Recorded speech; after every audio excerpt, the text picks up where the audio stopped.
We are live. Good evening, everybody, and welcome to our public council meeting, City of Mount Pearl, February 21st, 2023. Council, everybody's here and council, see most staff are here. In regrets from Director Pittman. Welcome to Manager of Finance Hines. Good to see everybody. I'll accept a motion, please, for the agenda. Moved by Councillor Fry and seconded by Councillor Locke. All in favor? Those opposed? Motion carried. Thank you so much. I'll read the lands acknowledgement before we move to the minutes. We begin today's public council meeting by respectfully acknowledging the province of Newfoundland and Labrador as the ancestral homelands of many diverse populations of Indigenous peoples, including the Biotech, who have contributed to 9,000 years of history on the island of Newfoundland. Today, this province is home to diverse populations of Indigenous and other people. We acknowledge with respect the diverse histories and cultures of the Mi'kmaq, Innu, and Inuit. We honor this beautiful land together as we strive for collective healing and true reconciliation. Council, the minutes for February 7th, 2023 are before you. I extend my appreciation to Ms. Mullins on a fine job as usual. However, just in case we've missed something, is there any errors or omissions before we will move to adopt?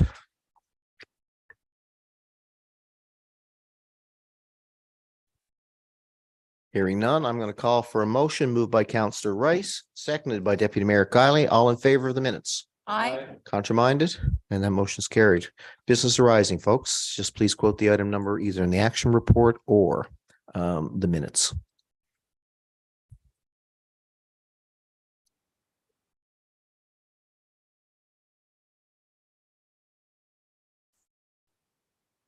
Now, we have a couple of other items on the agenda. Proclamations. I believe they're next. Just bear with me. I'm scrolling, trying to keep up with you folks.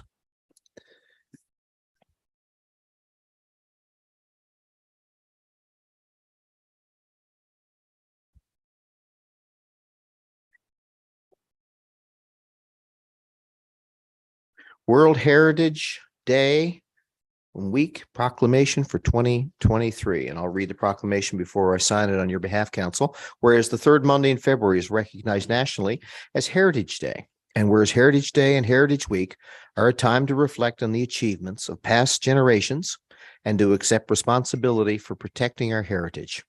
And whereas our citizens should be encouraged to celebrate Newfoundland and Labrador's uniqueness and to rejoice in our heritage. And whereas in 2023, the residents of Newfoundland and Labrador will celebrate our rich and diverse heritage. Therefore, I, Dave Aker, the Mayor of Mount Pearl, on behalf of my colleagues on council, we do hereby proclaim Monday, February 20th as Heritage Day and February 20th to the 26th of 2023 as Heritage Week. We call upon all of our citizens to celebrate the richness of our past and the promise of our future. Anybody would like to respond to that? I mean, Councillor Fry and then Deputy Mayor. And I note, Councillor Fry, we just finished some of our heritage, which included the Frosty Festival. It's true. That's one thing that we're famous for. I just wanted to talk about the heritage here in Mount Pearl. I mean, we had the Patrick McGraw Summer House, which is on the O'Neill property. And that's a house that is a Queen Anne style house that was there for a long time. And it was significant of the early settlement here in Mount Pearl. In the late 1890s, the property on which the house sat was a farm owned by Peter Quigley, who conveyed the land to Patrick McGraw in 1908. And the summer house was erected sometime between 1908 and 1925 and remained in the McGraw family until 1939. And I bring this up because, of course, in any municipality, there's development, and the O'Neill Motors purchased the property, and that's the home of their new car dealership. And I want to bring this up because I thought is really, really awesome that they acknowledged the heritage of the McGraw house, and they took the front door and they made a landing, a cafe within O'Neill Motors to commemorate the history and the historic Patrick McGraw Summer House. And I thought that was a really responsible thing to do. You know, it's bringing on new development while still remembering the heritage and the history.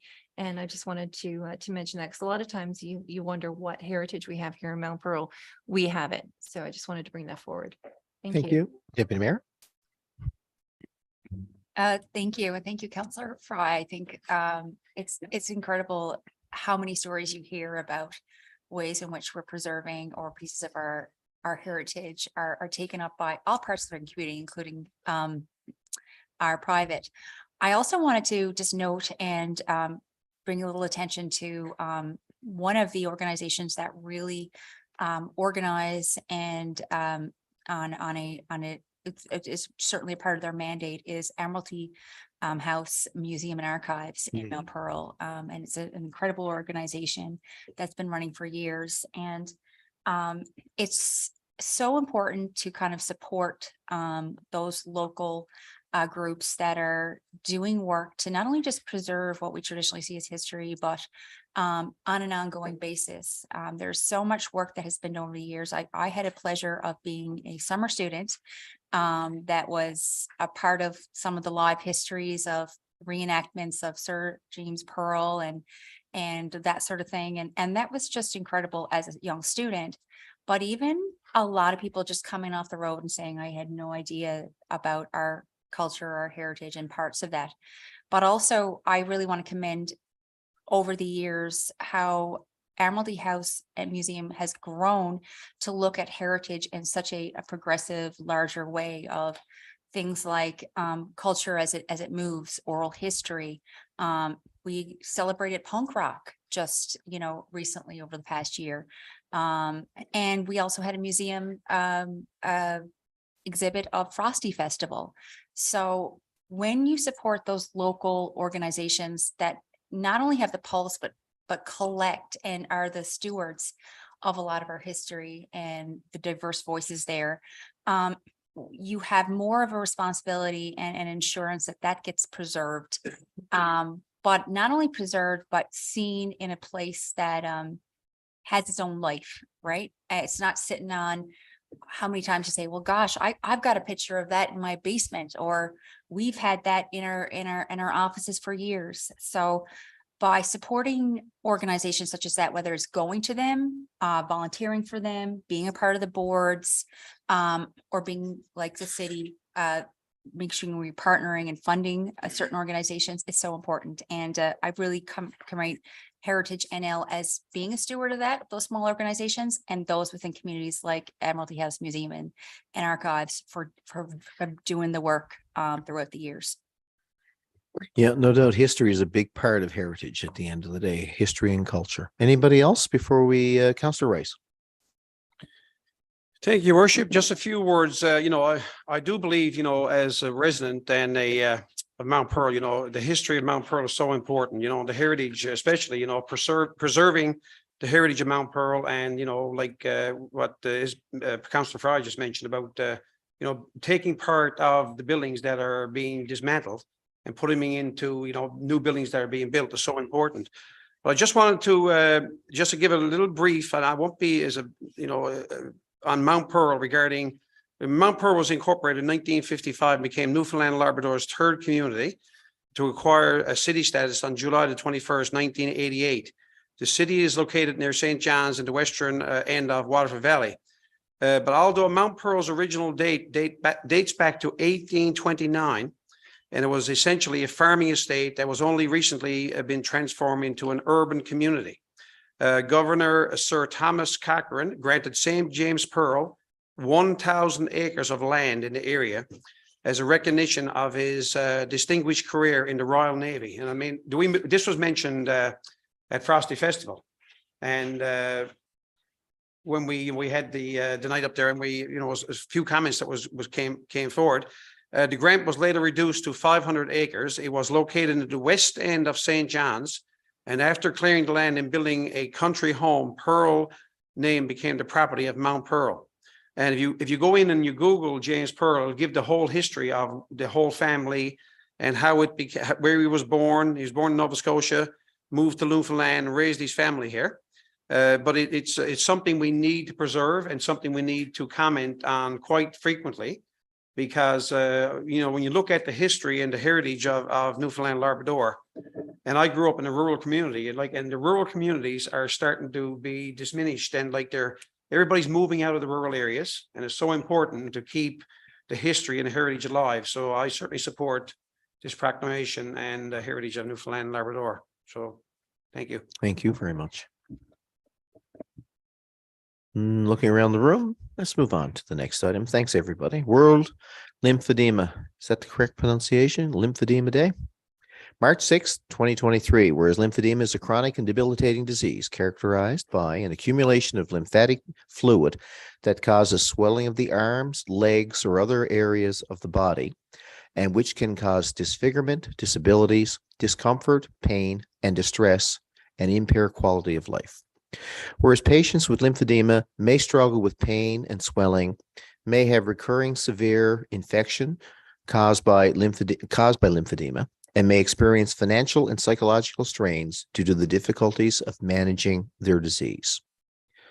Whereas while there are cases of primary lymphedema that are inherited, most cases are secondary, that develop as a result of trauma, infection, surgery, radiation therapy, or removal of lymph nodes, including cancer treatment. And whereas gaps in research, education, and effective treatments exist, and more knowledge about lymphedema is needed to achieve timely diagnosis, management, and care, and to develop more effective treatments. Whereas lymphedema is estimated to affect 2.8% of the population, or here in Newfoundland and Labrador, that's 14,600 people. And whereas the Lymphedema Association of Newfoundland and Labrador is a registered charity dedicated to ensuring all lymphedema patients have access to information, support, and treatment, thereby promoting healthy lives and hopefully living with lymphedema. Whereas March 6th of each year is internationally recognized as World Lymphedema Day to raise awareness about this disease and the treatment options available. Therefore, I, the Mayor of Mount Pearl, on behalf of my colleagues on council, we do hereby proclaim March 6, 2023 to be observed as World Lymphedema Day in the city of Mount Pearl. And I'll affix my signature there, council, and ask for any further comments. Thank you for the opportunity to read the proclamation. I believe March 6th is the day we're talking about, and the color that symbolizes lymphedema, I believe, is teal. So it would be also appropriate, I think, council, to shine the light up City Hall in teal on that particular day. Any further thoughts before we move further into the agenda? Hearing none, I'm going to turn now to the Corporate Services and Public Works Report. Deputy Mayor Kiley. Thank you, Your Worship. The first item on our agenda today is the invoice for approval. And the committee recommends the following invoices to approve for payment as identified. Okay. I wanted to point out number 4, the Lisa and Gallivan, and the dollar amount of $87,946. And of course, the total for this payment period is $145,522. However, knowing that that's the amount, is working these additional contacts. So at this time, I'd like to deliver a statement from this Mount Pearl, the workshop. Please, thank you.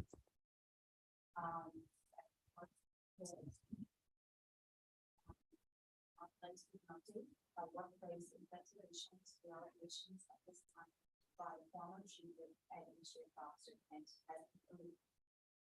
This investigation conducted by a third party following allegations received in fall 2019 has been well documented in the public domain. The investigator reviewed allegations and determined that the violation of the city's respectful workplace policy and procedures occurred. It remains the city of Mount Pearl's position that the investigation is a human resource matter and the details of the report or its findings will not be discussed publicly. With this process now concluded, the city would like to acknowledge the impact the investigation has had on our employees.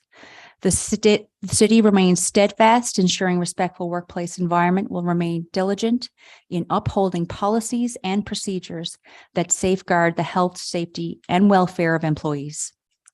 Furthermore, the city pledges to continue to lead the way in advocating for change at the provincial and legislative level, such as our involvement in the recent development of our municipal conduct legislation. The completion of this process has required significant resources from the city. To maintain full transparency, the city has publicly documented the cost of this investigation from the start.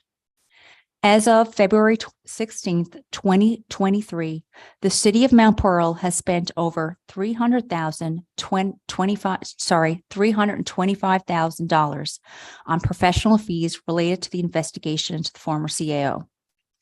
The city would like to thank all parties involved for their patience throughout this process.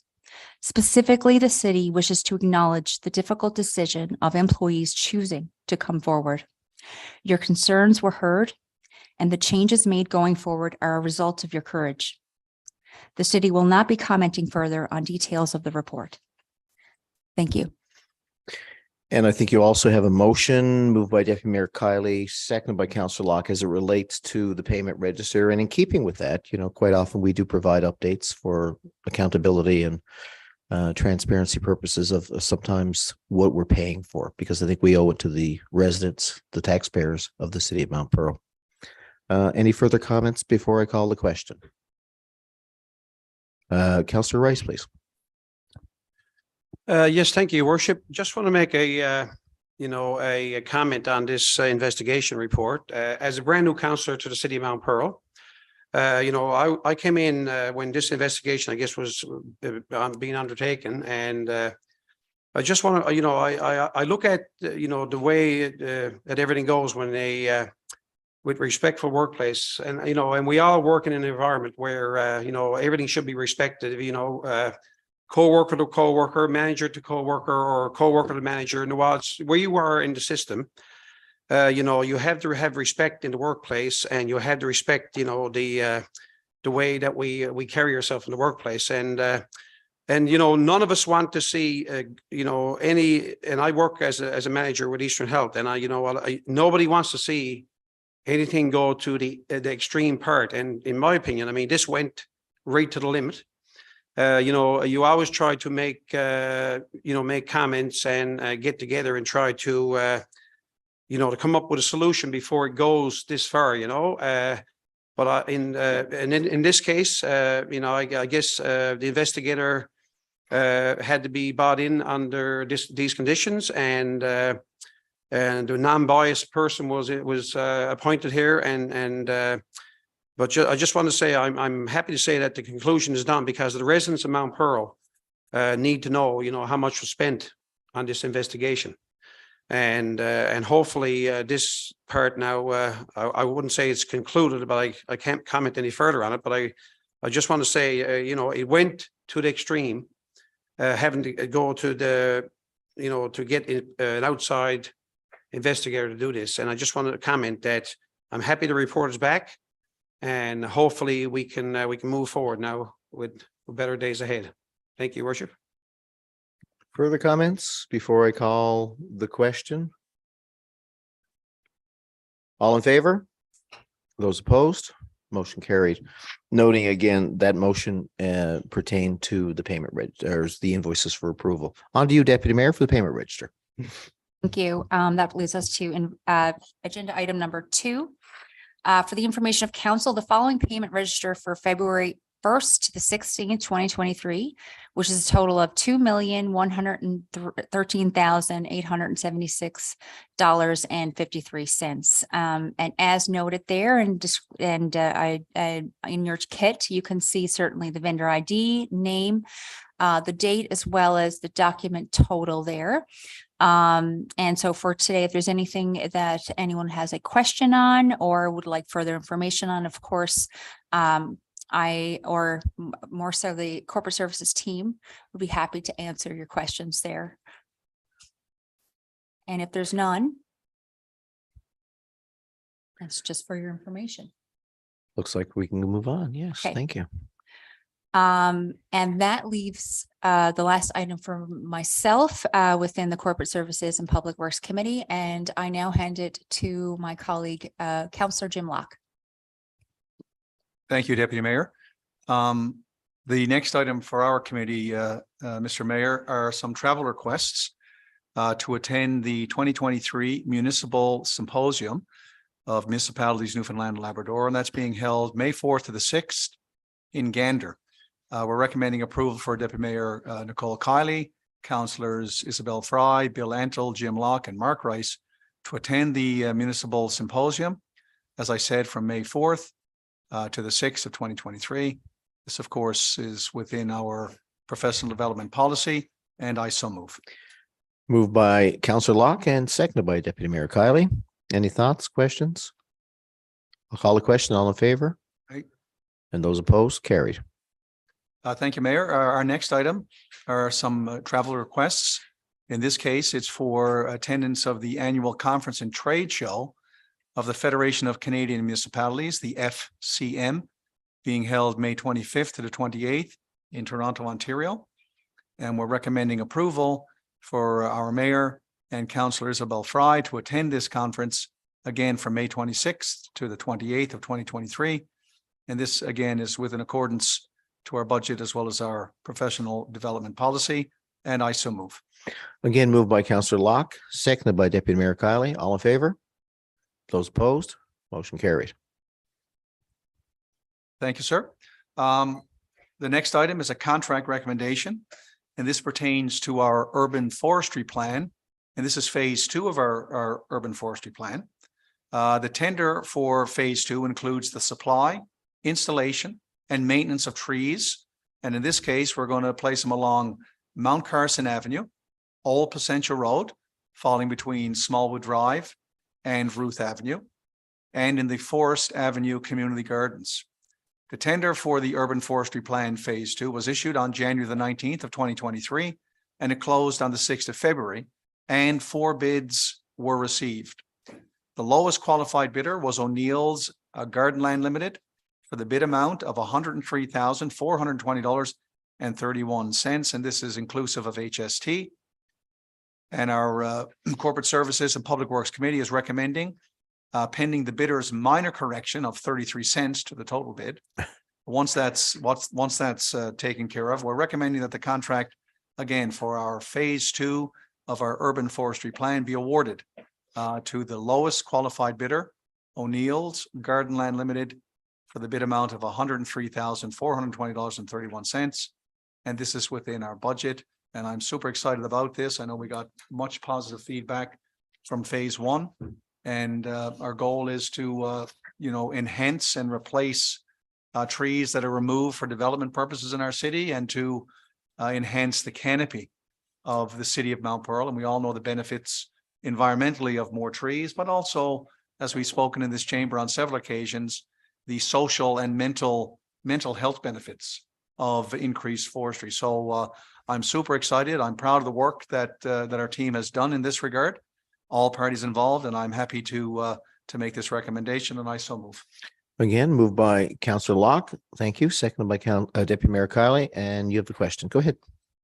Not so much a question, but to add on to my colleagues' comments about how positive this particular recommendation and what's moving forward here. For years, the saying in Mount Pearl, talk about another heritage moment, is we were known as the city within the park, or the first arboretum city of within the world. And I think that's sometimes it is incredible how things come back as something we recognize as progressive and actually going to really broaden our horizons as a community. And I'm really happy that we talk about both the mental health and physical health of having green space within our communities. There's also pragmatism to having green spaces. When we talk about, one of our biggest complaints we hear sometimes is noise and the pollution when it comes to that in some of our urban areas. And we are a city of 25,000 people, and development is ongoing. trees and where we place those and ensuring canopy can be a great noise deterrent. And so much better than sometimes what we think as urban options of walls or permeating or regulations. There's nothing better than I just a beautiful landscape of some green space and good planning around that. And so it's just been wonderful to be a part of our corporate services and public works team, and I commend them because this is certainly something where we are literally planting the seeds of a community that's going to be healthier, and more progressive, and I think even forward thinking, even though, I mean, trees have been here much longer than we are and will be moving forward. So I just wanted to add to those comments. Thank you. Councillor Antle, please. Just a quick note. I mean, we've been talking about these urban forestry plan now for quite some time. You know, you go around Mount Pearl and you can find, you know, trees around Powers Pond, this kind of stuff. But these trees here are in a specific area where there are no trees. You know, right alongside Mount Carson Avenue, right alongside Old Placentia Road. I think we have fruit trees coming down on Forest Avenue. So it's something new to the city that we're really looking forward to have. And I suppose it is good for your mental health. But these are trees that are not, there's no trees there now. So it's a great plan and we have to talk about it so much. And I think it's going to be great for our city. Thank you. Councillor Rice. Yep. Yes, I just want to add to that as well. You know, like going green is always good. I mean, you know, adding new, adding new forestry in area in the city is always good. I mean, Mount Pearl is known for, you know, its beautiful trails and walkways and surrounded by trees, and adding new, I guess, new trees and new shrubs and whatever is involved to areas that don't have any, you know, as barren and bare is something, you know, that I think is important to all the council here. And I'm sure once we start, you know, installing and putting all the trees and stuff and shrubs in the ground, I'm sure the residents will love it. So I'm glad this is being done and going forward with this. Thanks. Thank you. And I'll call the question. All in favor? And those opposed?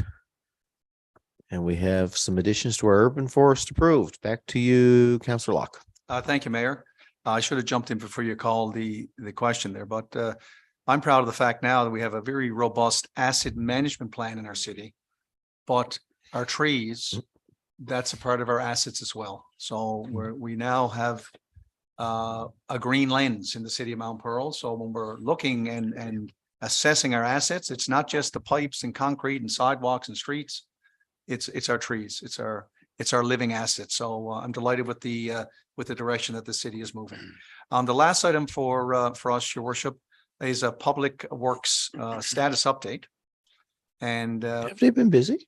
they've been quite busy over the past couple of weeks. So just the first point there is that our crews, you know, have been and continue to work 24/7 to clean up from the most recent weather episodes. And I thank Director Dallemont for forwarding to council this morning an updated map of all the areas of our city that have been blown back with our snow blowers, as well. All the fire hydrants have been cleared after the snow from a safety perspective. Many of the cul-de-sacs have had the snow removal.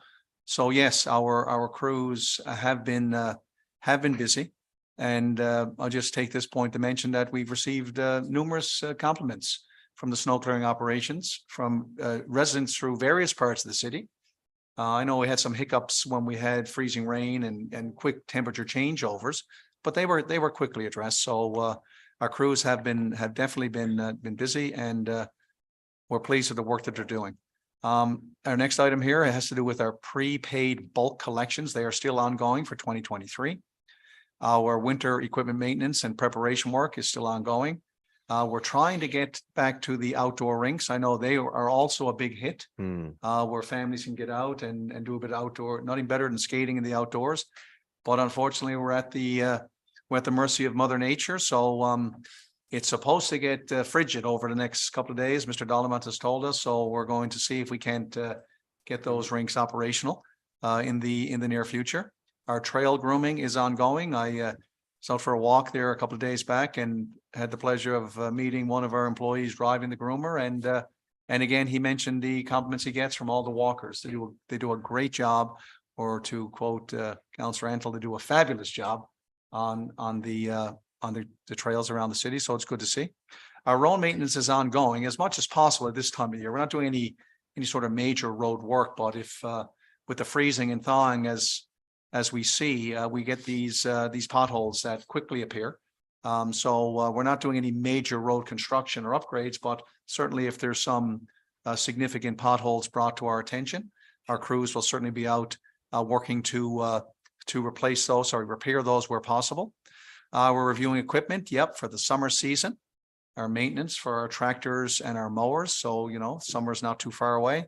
And the last item here for us, Mr. Mayor, are the water levels at Bay Bolts Big Pond as of February the 13th. And it's nice to see this again, given our leak detection program that we have here at the city, which is very successful. We are now amongst the lowest per capita users of fresh water in the province. And I would even go a little bit further, say in Canada. We have been very aggressive with our leak detection, and that is certainly contributing to the high levels that we see in our Bay Bolts Big Pond water reservoir. So that's it for us, Your Worship, and I thank you. Thank you. And I do want to give a shout out to our crews and Director Dallemont. Would you please pass it on and to you? We're only 6 days since the previous major storm, which I believe brought about 25, 30, 40 centimeters, depending on where you lived in Mount Pearl.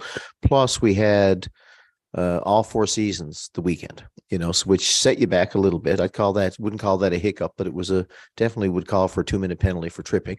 But the map looks good, and I would venture to guess, based on my limited experience, that probably by tomorrow morning, much of that blowback that's not done over, I think it's over in the Westminster Admiralty Wood area, will be completed, and we're getting ready for the next storm. Director, do you want to comment on that? Because it's nice to say that we've got the streets done, but the thinking too is that we're getting ready for the next one, which we hope never happens, but we need to be there just in case. Sir, would you like to comment? Absolutely. Thank you. So yes, so right there now, if we have no unforeseen weather events, which it appears to be the case, that within the next couple of days, we would safe to assume that the city will be, I won't say completely blown back, but we'll be in much better shape than we are. There will be some areas we may have to go back in to do some further cleanup. But as of now, by Thursday or Friday of this week, we should be in a very good shape. But to your point, it's always about preparation for the next event. It is still only in February. We could get a lot of snow yet, so that's why we're always in the proactive mode to try to push back and blow back and remove snow from the cul-de-sacs, because we're still in the midst of winter for sure. Yeah, thank you. And to your comment, there's 10 centimeters in the forecast for tomorrow, which means we got to go back to the middle of the road and start pushing and sliding and moving it to the side and burying the sidewalk temporarily and redoing it again. So, yeah, good luck. It's the nature of winter here in the city of Mount Pearl and elsewhere. But I always known we've been up to the task. So I want to thank you and the crews. Thank you very much. Further comments, Councillor Antle? Yeah, I think Your hand up, Shell? Councillor Councillor Lane? Yeah, go ahead, Councillor Lane. Yeah. you. Sorry about that. No, I too just wanted to say thank you to our great staff that we have working on the snow clearing. It's certainly impressive. We definitely have the best here in Mount Pearl. We're very fortunate. Mhm. But I just have one little note to residents, because I have had a few people mention to me now that, neighbors or people on the streets are taking their snow and throwing it onto the sidewalk or throwing it into the roads. This creates not only hazards, because it often will freeze, on the sidewalk. And then there's children or, any residents are traveling back and forth. They're having to climb over these hard, solid ice blocks of snow that were there because people are doing that. I understand, it can be difficult when you're shoveling to try to throw the snow high enough, especially when we have a large amount. But, we all have to be accountable. That snow clearing, while much of it is the responsibility of the city, you also have responsibility to your neighbors and to yourself to make sure that when you are clearing your own driveway, you're doing it properly. There's no rhyme or reason for you to be throwing your snow onto sidewalks and into the roads, because it's quite hazardous. And I hope that everyone keeps that in mind if we do get the forecasted 10 centimeters tomorrow. Thank you. I think Councillor Antle's going into federal jurisdiction now. no, I'm going to leave that alone. It's a good idea, though. On that note, we should. Councillor Lucy Stores would always bring up Canada Post. Yep. And I think every one of us got a call this week about Canada Post and not plowing their mailboxes. Can you comment on that at all, Director Dalamont? Yeah, Director Dalamont's our liaison with Canada Post, and the blades they're not following lift in place, Counselor, are they? That's the problem. Thank you. Thank you for the question. So, yes, so, we're constantly back and forth with Canada Post with concerns over the snow clearing issue. As recent as today, I've received an email from my contact with Canada Post to say they've acknowledged there were some concerns over the past snow events. And, they're adamant that they're going to try to improve the service on a go forward basis. So, again, we're trying to maintain a relationship here with us and Canada Post. But ultimately, we're all trying to achieve the great, the end result that, all customers, whether it be residents of Mount Pearl for Canada Post or the city, that, the snow clearing is the ultimate concern, and they have access to the Canada Post locations without adding to our responsibility as a city to remove the snow in that area. So it is, we do have a great contact with Canada Post. And any concerns with that, please bring it forward to me and I'll address it directly with with my contact with Canada Post. This wasn't my comment, but just on a note, some of those, I'm after seeing pictures shared that some of these operators were plowing snow right out in the middle of the road. If a private resident did that, they'd be getting a ticket. That was Counselor Lane's point. Yeah. That's why and here we are, Canada Post plowing for snow out in the middle of the road. Yeah. Anyhow, I know you're taking care of, and I just want to talk about what Councillor Locke said about the compliments to our staff. They did such a great job. And we were tagged over Facebook there a couple of days ago, myself and Councillor Fry and the mayor. And one of the residents had a picture outside her house of a big snowbank on her cul-de-sac. And her caption was, "This is why I love Mount Pearl." The snowbank was there, and the next morning she looked and it was gone. And that's what she said. This is why I love my city. So well done to you guys. It's great to see. Thank you. All right, moving right along. I think we're finished the report from Corporate Services and Public Works, and we're going to go on to Planning, Engineering and Development, the PED Committee. Counselor Fry, I believe, or Counselor Rice. I'll take the first one. Okay. Thank you, Worship. So from our Planning, Engineering and Development Committee from February the 9th, we have two items to bring forward for Nightborough Public Council. I'll take the first one, and then I'll put the second one over to my colleague, Councillor Fry. So scroll down. So we have a building and occupancy permit listing from January the 30th to February the 10th, 2023. We have a residential one on 4th Street, demolished accessory building. And also from a commercial side, we have the Park Avenue interior renovations and Commonwealth Avenue interior and exterior renovations.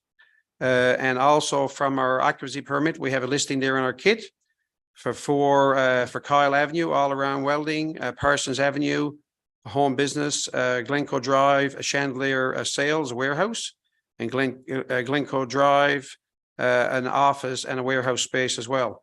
So Planning Engineering Development Committee recommends that the building permits issued for this period showing a total construction value of $212,000 to be approved, and further to that, the occupancy permit list be accepted as presented. And I so move. It is moved by Counselor Rice. Thank you. And second by Counselor Fry, as he just articulated. Any comments, questions?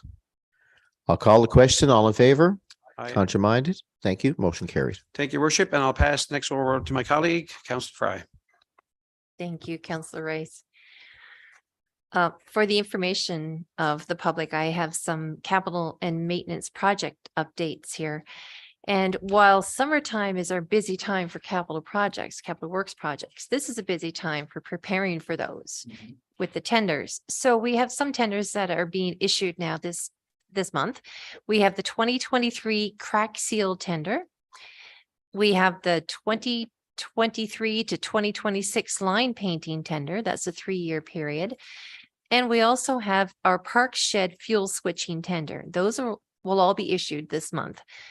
Then in March, we have our 2023 asphalt and concrete tender.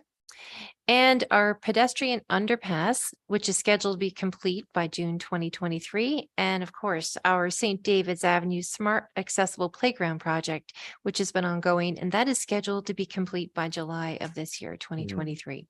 Looking forward And to that's it for our report this evening, Your Worship. Well, that's just wonderful. Now we're going to move to, thank you, the Recreation Community Safety Committee report. Councillor Lane. Thank you, Your Worship. There's just one thing on our agenda tonight, but it is a big one. The Frosty Festival, second installment operating subsidy for 2023. The committee recommends approval to release the second and final installment of the Frosty Festival's operating subsidy in the amount of $10,000 as per the memorandum of understanding between the city and the Frosty Festival Inc. And I think, needless to say, the Frosty Festival was a huge success this year. So many people were there having a great time, smiles on their faces. I attended almost every event, and I've enjoyed every minute of it, as has my colleagues, I believe. And I'm going to pass it over to my colleague, Councillor Ainton, because I think he wanted to comment on it as well. Yeah, we have the fund committee got a short committee meeting today, or notes, because we were so busy the past couple of weeks. And we'd like to pass on our thanks and congratulations are extended to everyone involved in making of the Frosty Festival a huge success. Special thanks to the Frosty's Festival Board, volunteers, and of course our city staff. The event which has taken place were all well received and attended by all city residents and neighboring communities. Sorry about that. And that's it for us. Yeah, thank you so much. And the festival's still ongoing thanks to a storm we had last week. I think we've got Battle of the Brains, where council has been favored to win in the past, and also the movie night. So it's been extended, but it's been a fantastic group of volunteers.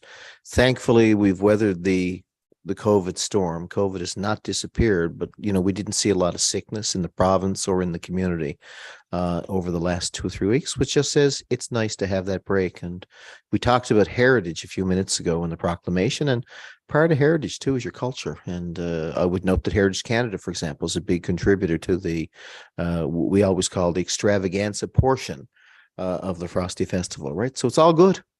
This is the place to be in the month of February. Thank you very much, everybody. I think that dispenses with the agenda. I don't believe I called the question, though, for the motion. Or did I? No. So that's for the installment as moved by Councillor Lane, second by Councillor Antle. All in favor?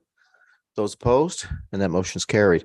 So, ladies and gentlemen, today we're dressed in pink, and we did that for a reason. So I think what we'll do, it's part of the agenda, but it's not. Councillor Lane is going to lead the roundtable today, and I'm going to turn to you, Madame, to talk about that. Thank you very much. February 22nd is Anti-Bullying or Pink Shirt Day. And this is something that is so, so important. So for those who may not know, actually, Pink Shirt Day began in Nova Scotia when students David Shepard and Travis Price organized a protest to wear pink in order to support their fellow grade 9 student who was being bullied. And this one act of kindness has led to a Canada-wide day, February 22nd, where everyone wears pink and to show their support, for others and to stand up against bullying. And as an educator, it's one of my favorite days to walk in the doors and see everyone wearing the wave of pink, because it shows that people are united and that we understand that bullying is an issue, and it's ongoing. It still happens every day. But when we all can band together, we can stand up against it and say it's not okay. And it's so important to treat others with kindness.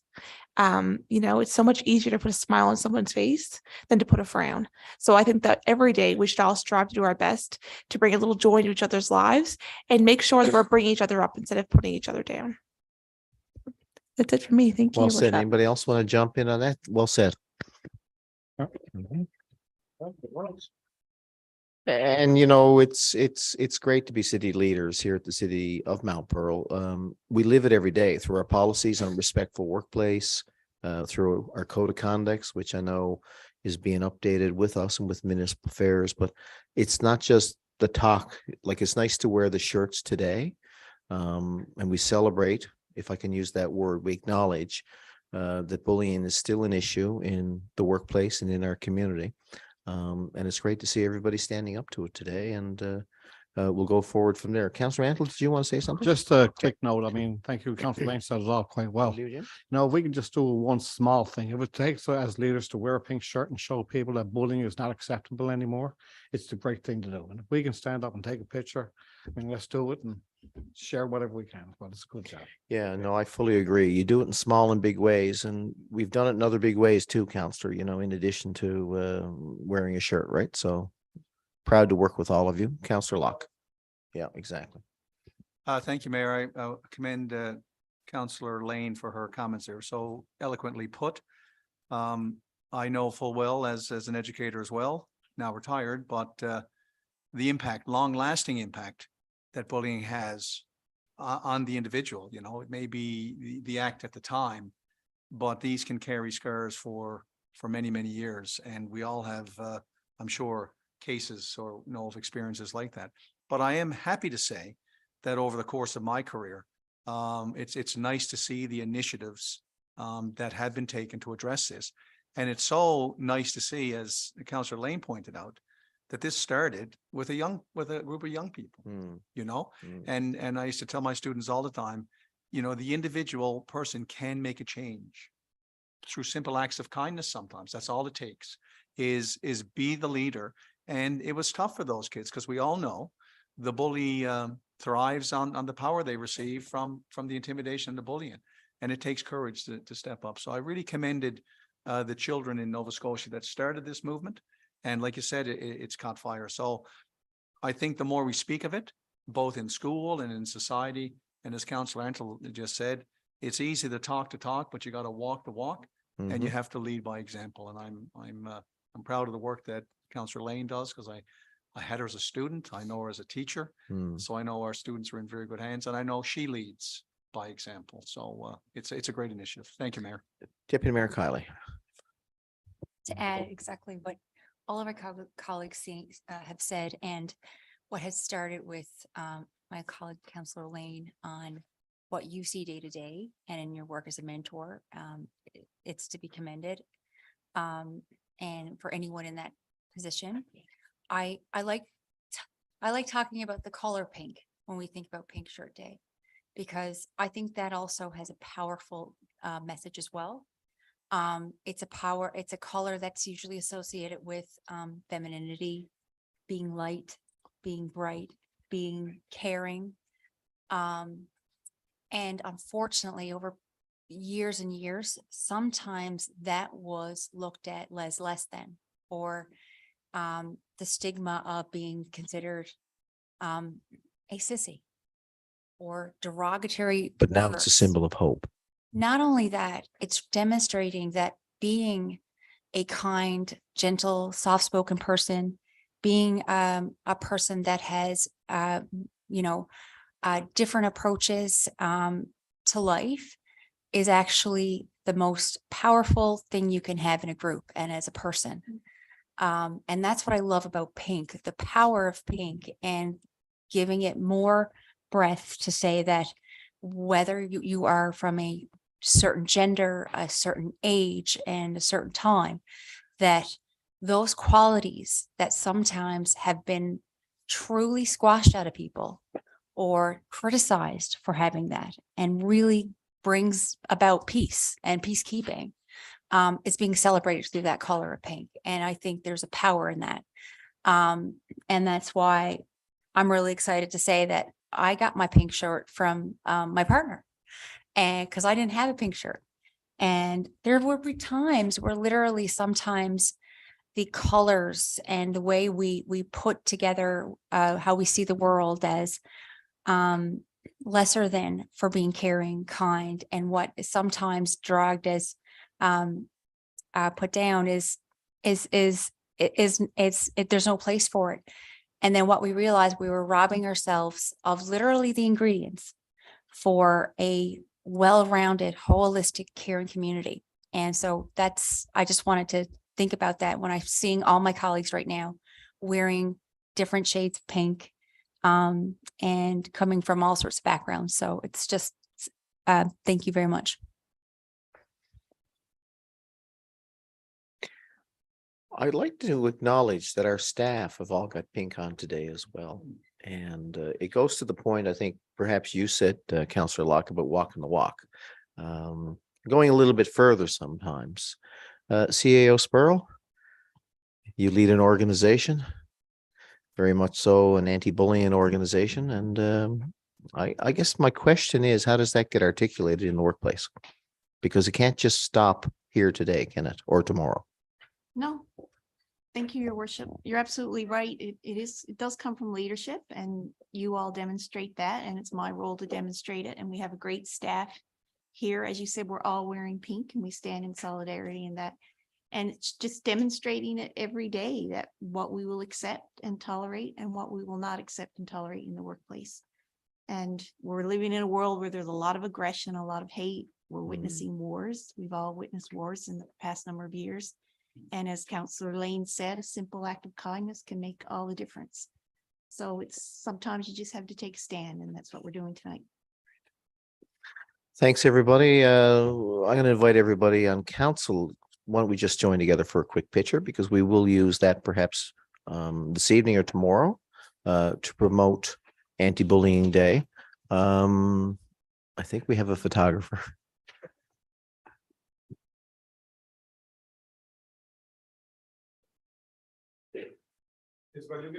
Are you standing?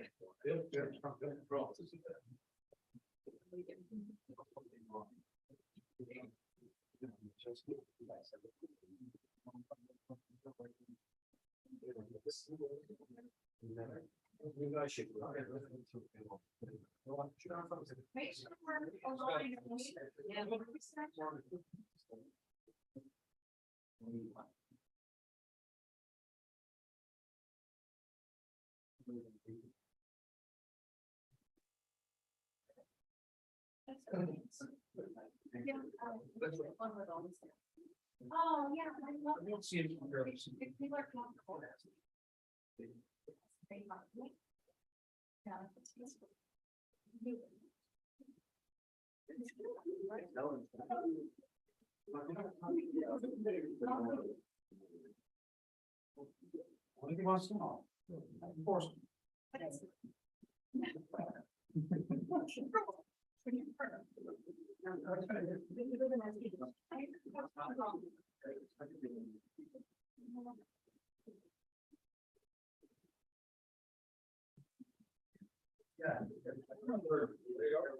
The tall person who stand up.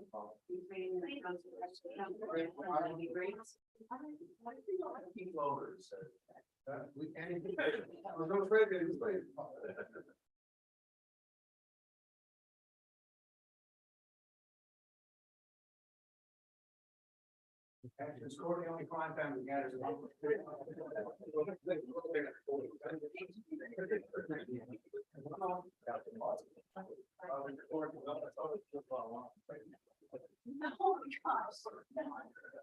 All right. You know, I think that pretty well exhausted our roundtable. What do you think, folks? You want to continue with the roundtable? We're all going to talk about the Frosty Festival, I know. And so quickly, Councillor Lane, anything else from you today? That's going to be it for me this evening. Now, that's the way to finish your roundtable. Well done. Councillor Fry, please. Yes, I absolutely have to acknowledge the Frosty Festival, because we're so fortunate to have our volunteers and all of those who organize it. We're also fortunate to have such a deep sense of community in Mount Pearl, and events like the Frosty Festival serve as one of the main sources of the spirit that we all enjoy. So thank you for all, for everybody who came together to make the Frosty Festival happen. And I was so pleased to see the attendance. I mean, every event was attended so well. So congratulations to all involved in that. The other thing I just wanted to mention is I want to say a thank you to the Lions Club for their senior high, the Mount Pearl Lions Club senior high speak out last night. And the speeches were so impressive and well executed. And this is the high school level. And the winner was Anna Patterson, and the runner-up was Ella Morecombe. But you know something, they were all fantastic, and congratulations to them all. And that's it for me, Your Worship. Thank Well, you. thank you so much. Well said. Councillor Locke. Deputy Mayor Kiley, please. I have one item, and I wanted to have an opportunity at some point in this, within the month of recognizing that within our province and nationally is Black History Month. Hmm. And diverse voices are really essential in everyday conversation and within our community. And what better way that we were talking about heritage and the work we're doing to celebrate that today, that a part of that is our Black history. And I wanted to just commend some municipal efforts. MNL has put in some great efforts and resources to our municipalities around collecting Black voices. So especially those conversations that were held around the council tables, the work that we are doing towards equality and diversity. And it's important in ensuring that voices are heard. One of the things I just wanted to note on Twitter and on Instagram, Laura Bell MBA had put a call out to recognize people doing significant work in Newfoundland and Labrador. And basically she had put out anyone who could talk about members of the Black community and voices of Black community that are contributing within there. And there's some incredible voices that she had collected. And it was, if you haven't already, take a look at her Twitter, look at the incredible amount of people that can inspire you within your communities, within our community, and some of the work and who's working in the fields right now. And what I really appreciated is that MNL also asked for voices from the Black community to talk about what this month means to them. And certainly our work is here to elevate diverse voices that align with our commitments to advocating for local governments, ourselves to do better around diversity in our populations. I wanted to just read the words of Dr. Dolores Mullins. She's a professor of social work and vice provost in equity, diversity, inclusion, and anti-racism at Memorial University. And she is a member of a large extended family of 2 living Black queens, sister friends, and second daughter and caregiver of Magda Mullins. And I'm sorry if I'm pronouncing that wrong. That's just straight from her bio. And she's original and she's a feminist. So when she was asked what Black history means to her in Newfoundland and Labrador, she means that, or in Canada, this means that Black people in Canada are taking charge and leading the journeys of telling their own stories. It is important that individuals recognize that Black histories and Black stories regarding our stories to tell are our stories to tell. We have the context and the content, and we are fighting to ensure that we tell our stories from our perspective. And I think that's really important today. And it leads into a lot of the conversations we've had over this council meeting and that we continue to do in our work in our committees. Said. Thank you, Councillor Ant. Nice and quick, your worship. Yes, it was a great winter carnival, but I'll move forward. The Easter is just around the corner, and the City of Mount Pearl Easter Explorers Day camp will run from April the 4th, April the 10th to the 14th. This camp runs daily from 8:30 a.m. to 4:30 at the Reed Community Centre. All children must be in grades kindergarten to grade 6 to participate. The registration dates will be open for Mount Pearl residents only on Tuesday, March the 7th at 5 p.m. and then on non-residents on Thursday, March 9th. So there's 2 extra days for our residents, so they can register a little bit earlier. And for more information on fees and earlier laid-offs, please check our city website. And that's everything for me. That's a great community service. Thank you, Director. What is the capacity for those camps? If you know it off the top of your head, sorry to surprise you. No problem. Excuse me. There's the camp, I think it's around 75 for the Reed Center. Normally it does fill. So I encourage people to register sooner than later. Okay, thank you very much. Councillor Rice, to conclude. Yep, thank you, worship. So I had another one here actually to add in, pedestrian and driver safety during the winter. As a lot of people know, I mean, it's taken some time in winter snow down and to get our sidewalks and stuff done. So a reminder to pedestrians to be visible and wear bright colors and or reflective stripes.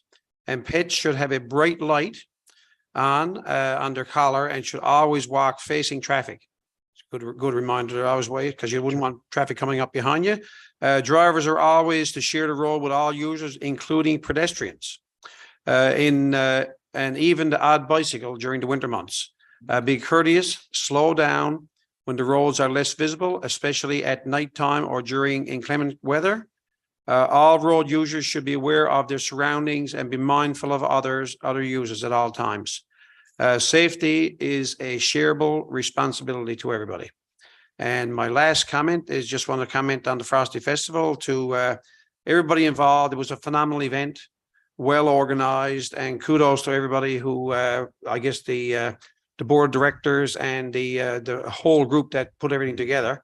And like it's such a huge event. I mean, they were looking for around 500 volunteers, so it'll tell you the capacity and the involvement and how much time and work was into it. So a big congratulations to everybody. And we all had a great time. So it was fantastic. Thank you. That's it for me, Your Worship. Thank you very much. And yeah, I want to just finish off by acknowledging the Frosty Festival as well. And little do people know too, like we have an MOU between the city and the Frosty Festival Committee, which is run independent of the city. But obviously we work together, and I have to say that our staff, especially those in the community development department, as well as in the public works department, worked hand over fist to get, certain facilities ready, whether they be indoors or outdoors. The parade was immensely well attended. The park was manicured. We had an event outside here at City Hall, and that whole landscape had to be transformed into from musical stages to ice carving to fire pits and the like, right? And there was a lot of events, big and small, but I can tell you, and it may have been mentioned before, but the mental health and well-being of our residents is not measured purely, in the number of centimeters of snow we plow and things like that, right? This is the community services, and we get it for a good bang for the buck. But I want to point out that in-kind services comes from the cooperation of our staff. So I'd ask CAO Spurl if you'd pass that on behalf of council and our residents to the staff involved, and not to leave anybody out because each department contributes in their own way. But I think it's worth mentioning, in addition to the work, as Councillor Rice said, of all the volunteers and the long and hard work put in by the community groups and the Frosty Festival Board of Directors. Without naming everybody, I'd miss somebody for sure, but I want to just mention Wanda Tiller. She's been a fantastic leader, and she tells me already she will be back. So once the festival does close in the coming days, because of the weather delays, we look forward to having some of the volunteers back for a little reception to, pay thank you. That's not run by the city. But it's something the board does in a way to acknowledge all the hard work of those volunteers, and it's good motivation to get them back too at the same time, right? So well done, everybody. And on that note, I'm going to call for a final motion. Who's left? We've got a motion from Councillor Lane and Councillor Antle, and we are adjourned. Thank you.